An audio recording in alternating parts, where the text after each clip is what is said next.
গাজীপুরের টঙ্গীতে সুদের অর্থ পরিশোধ করতে গিয়ে আত্মহত্যার মতো ঘটনা ঘটেছে বলে দাবি ভুক্তভোগী পরিবারের। ভুক্তভোগীরা বলছেন, স্থানীয়দের ছত্রছায়া থেকে নরসিংদী থেকে টঙ্গীতে এসে সুদে টাকা দিয়ে কৌশলে গ্রাহকদের ঘরবাড়িও লিখে নিচ্ছেন কিরণ মিয়া নামের এক ব্যবসায়ী। এদিকে পুলিশ বলছে অভিযোগ পেলে নেওয়া হবে ব্যবস্থা। গাজীপুর থেকে শাকিল খানের ধারাবাহিক প্রতিবেদনের আজ থাকছে প্রথম পর্ব, জানাচ্ছেন ফারুক শিমুল।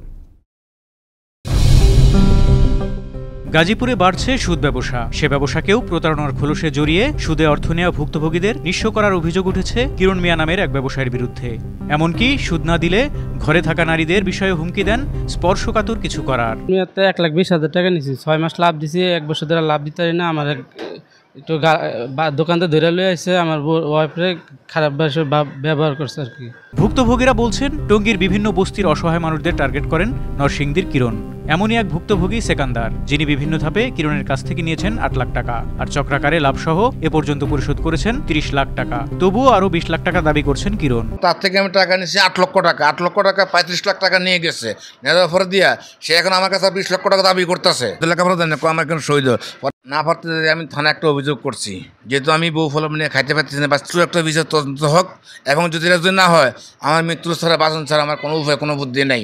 আমি যেভাবে খাইতে পারি, থাকতে পারি, বাঁচতে পারি, সে একটা ব্যবস্থা আমাদের পুলিশ প্রশাসনের মাধ্যমে আমার একটা ব্যবস্থা করে দেন। সুদ ব্যবসায়ী কিরণের সুদ দিতে না পেরে গলায় ফাঁস দিয়ে আত্মহত্যার ঘটনাও ঘটেছে।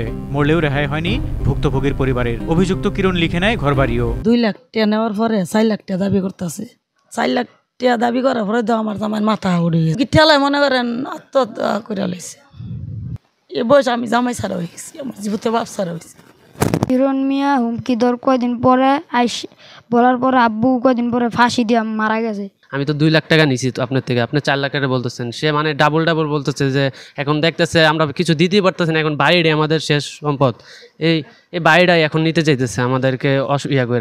অনুসন্ধানে জানা যায়, অভিযুক্ত কিরণের বাড়ি নরসিংদী হলেও গাজীপুরের টঙ্গীর কলাবাগান বস্তি ও নিশাত মহল্লা নিয়ন্ত্রণ করে এমন কিছু প্রভাবশালী ব্যক্তির ছত্রছায়ায় করছেন এমন ব্যবসা, যে ব্যবসার ফাঁদে সর্বশান্ত ভুক্তভোগীরা।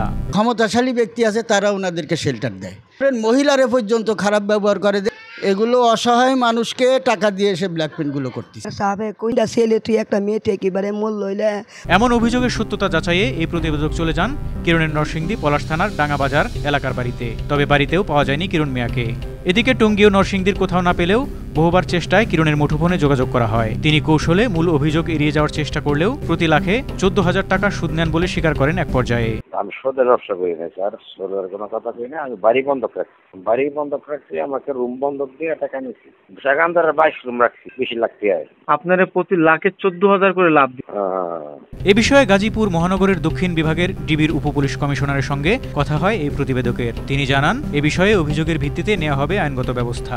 এই কথিত সুদ ব্যবসায়ী তাদের বাড়ি বা কোনো স্থায়ী বা অস্থায়ী সম্পদ জোরপূর্বক লিখে নেওয়া, এটা অত্যন্ত অন্যায়।